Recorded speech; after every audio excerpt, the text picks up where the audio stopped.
Major ডালিমের যে কয়টা বই এখন মোটামুটি আবার আলোচনায় আসছে এবং যে বইগুলো সবাই প্রচুর পরিমাণে কিনতেছেন, এর মধ্যে আমি মেজর ডালিম বলছি, এটার ব্যাপারে আপনারা সবাই জানেন, বাট ওনার একটু লেসার নোন বা একটু কম পরিচিত বইগুলোর মধ্যে এই বইটা হচ্ছে একটা। এটা আমাকে সপ্তাহ দুয়েক আগে বুক হারবার থেকে গিফট করা হয়। সিজার, নিয়াজ ওরা আমাকে এটা গিফট করছিল। বইটা খুবই ছোটো, জাস্ট লাইক দিস, খুবই পাতলা একটা বই।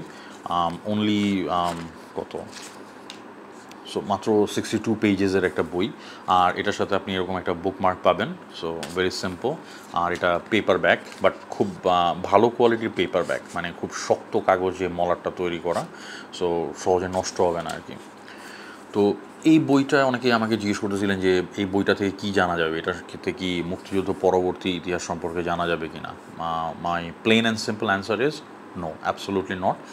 এইটা বলতে গেলে এই ছোট্ট বইটা, ছোট্ট পাতলা বইটা, এটা ওনার মুক্তিযুদ্ধের সময়ের এবং যুদ্ধ চলাকালীন সময়ের এবং যুদ্ধের বিভিন্ন অপারেশনের একটা ছোট মেমোয়ার বলতে পারেন, রেকলেকশন অফ ডিফারেন্ট ইভেন্টস।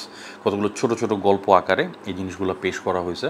বাট এই বইটাকে, মানে আমি বইটা প্রথমে লাইটলি নিয়েছিলাম যে এটা তো ইটস নট ইভেন এ বুক। আমার তো প্রথমে মনে হয়েছে যে ওই আমলে যদি ফেসবুক থাকতো তাহলে পুরো জিনিসটা হয়তো একটা ফেসবুক স্ট্যাটাস আকারে দিয়ে দিলেই লোকজন ফ্রিতে পড়তে পারতো। বাট এটাকে কেন বই আকারে ছাপানো হয়েছে এটা আমি পড়ার পরে বুঝতে পারছি। এখানে কতটুকু হিস্টোরিক্যাল অ্যাকিউরেসি আছে বা ঐতিহাসিক সত্যতা কতটুকু আছে ওই বিবাদে আমি যাচ্ছি না বা ওই তর্কে আমি যাচ্ছি না।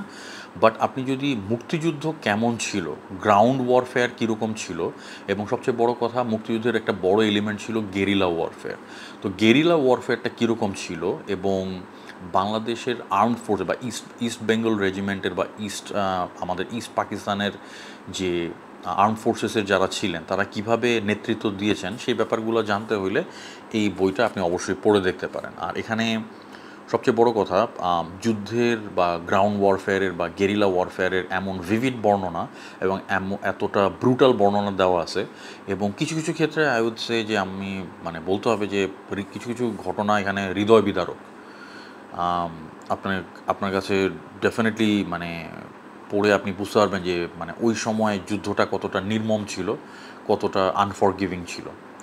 তো মুক্তিযুদ্ধ এবং মুক্তিযুদ্ধের ট্রু এসেন্সটা সম্পর্কে জানতে হলে আপনি যদি এক বসায় পড়ে ফেলার মতো কোনো বই চান তাহলে এই বইটা আপনি অবশ্যই কালেক্ট করতে পারেন। অনলি এটার বইটার এখানে গায়ের মূল্য লেখা আছে মাত্র মানে 250 টাকা।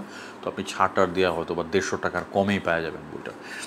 বইটা অর্ডার করতে চাইলে আপনারা বুক হারবারে নক করতে পারেন। বাট এই বইটা মুক্তিযুদ্ধ পরবর্তী ইতিহাসের ব্যাপারে না, ইটস স্ট্রিক্টলি অ্যাবাউট মুক্তিযুদ্ধ ইটসেলফ, মুক্তিযুদ্ধের ঘটনাবলী নিয়েই এটা সাজানো। তো বইটা একবার অবশ্যই পড়ে দেখা উচিত সবার।